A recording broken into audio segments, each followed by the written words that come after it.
Assalamualaikum warahmatullahi wabarakatuh.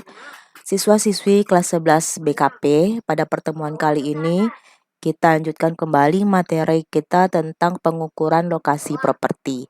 Sebelumnya Ananda sudah ditugaskan untuk membuat miniatur pengukuran lokasi sesuai gambar denah yang telah Ibu berikan. Terima kasih sudah melaksanakan tugas tersebut. Semoga kamu mengerti bagaimana cara pengukuran denah pada lapangan dengan skala kecil. Pengukuran lokasi properti adalah tindakan setelah adanya legalitas suatu lokasi properti yang diawali dengan survei lokasi dan pematokan awal. Tujuan pengukuran lokasi adalah untuk memudahkan pekerjaan properti karena dapat dijadikan tolak ukur batas lokasi properti yang akan dibangun. Pada bab ini, kita akan mempelajari 3 bagian, yaitu yang pertama adalah survei lokasi properti dan pematokan lahan, yang kedua pelaksanaan pengukuran dan pemetaan bidang lahan, dan yang ketiga analisis hasil data pengukuran.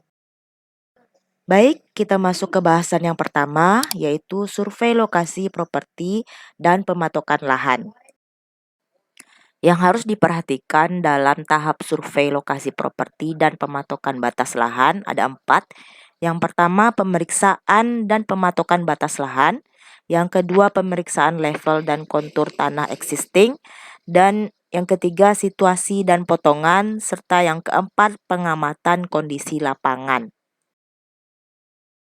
Hal yang perlu diperhatikan dalam tahapan survei lokasi properti dan pematokan awal, yang pertama adalah pemeriksaan dan pematokan batas lahan. Langkah yang pertama yaitu pastikan bahwa patok batas lahan pada tiap sudut perimeter lahan sesuai dengan Badan Pertanahan Nasional atau BPN.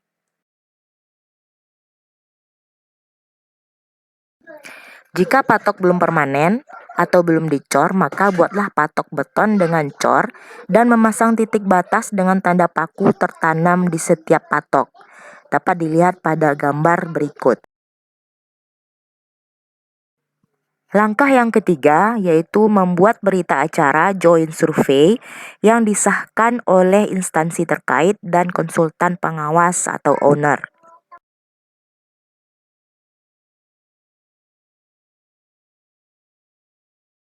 Langkah yang keempat yaitu membuat plot ke gambar, kemudian dilakukan cross check agar ada kesesuaian antara gambar dengan lapangan.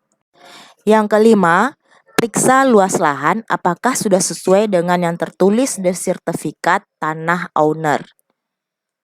Dan yang keenam, buat patok benchmark atau BM yang terhubung dengan seluruh titik sudut perimeter lahan di lokasi.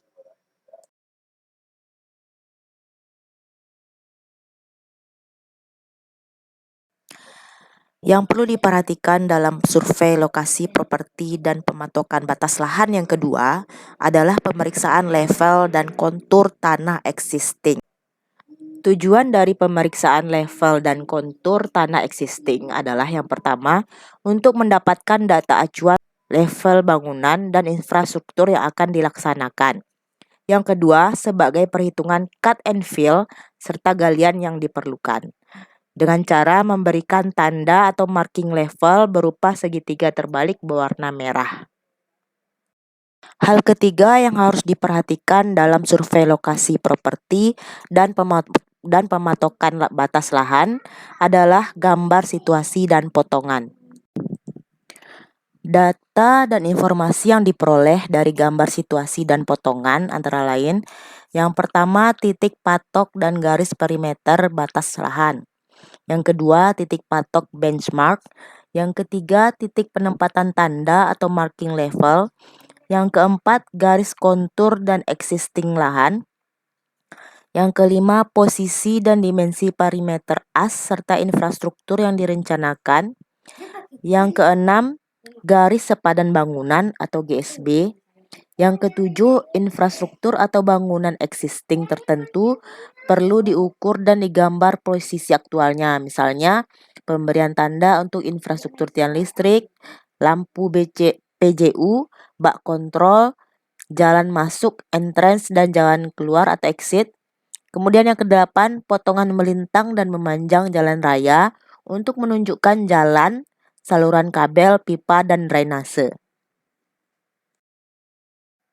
Selanjutnya, hal keempat yang perlu diperhatikan dalam survei lokasi properti dan pematokan batas lahan adalah pengamatan kondisi di lapangan.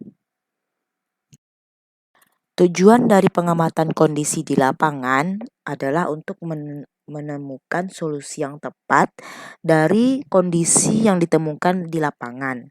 Misalnya seperti kondisi tanah dan vegetasi serta konstruksi dan utilitas existing di lokasi proyek, bagaimana konstruksinya. Kemudian yang kedua, bahaya alam seperti lereng yang mudah longsor, kemudian daerah banjir atau daerah gempa, apa yang harus kita lakukan di lokasi proyek tersebut untuk mengatasi bahaya alam tersebut. Kemudian yang ketiga, kondisi lalu lintas dan manuver kendaraan di sekitar lokasi proyek. Biasanya kondisi lalu lintas ini menyebabkan jalan rusak atau berlubang, sehingga jalan yang rusak tersebut harus segera diperbaiki. Kemudian yang keempat, lokasi atau nomor telepon instansi terdekat. Misalnya kantor pemerintahan seperti kantor lurah, kantor kecamatan, kantor polisi, klinik, rumah sakit, kantor pemadam kebakaran, warung makan, dan sebagainya. Itu juga harus kita ketahui.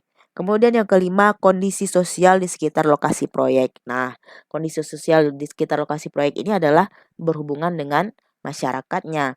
Bagaimana masyarakat sekitar di sana. Kita juga harus mendalami sosial yang ada di sekitar lokasi proyek. Baik, kita lanjutkan dengan materi yang kedua, yaitu pelaksanaan pengukuran dan pemetaan bidang tanah. 3 hal yang perlu diperhatikan dalam pelaksanaan pengukuran dan pemetaan bidang tanah. Yang pertama adalah ketersediaan peta dasar pendaftaran. Yang kedua, metode pelaksanaan pengukuran dan pemetaan bidang tanah. Dan yang ketiga, proses pengukuran bidang tanah. Menurut Peraturan Pemerintah Nomor 24 Tahun 1997, peta dasar pendaftaran yang dimaksud antara lain yang pertama peta foto udara yang biasa dikenal dengan wahana udara yang disebut dengan drone. Kemudian yang kedua peta citra satelit resolusi tinggi atau CSRT dan peta garis. Terdapat 4 metode pelaksanaan pengukuran dan pemetaan bidang tanah. Yang pertama, metode terestrial, metode fotogrametris, metode pengamatan satelit, dan metode kombinasi. Metode terestrial merupakan pengukuran secara langsung di lapangan dengan cara mengambil data ukuran, sudut, dan jarak yang dikerjakan dengan teknik-teknik pengambilan data triliterasi atau jarak, triangulasi atau sudut, dan triangulaterasi atau sudut dan jarak dengan menggunakan alat pita ukur, distometer, teodolit, dan electronic total station atau ETS. Yang kedua, metode fotogrametris merupakan teknik pemetaan melalui foto udara, namun harus melalui beberapa ketentuan teknis tertentu.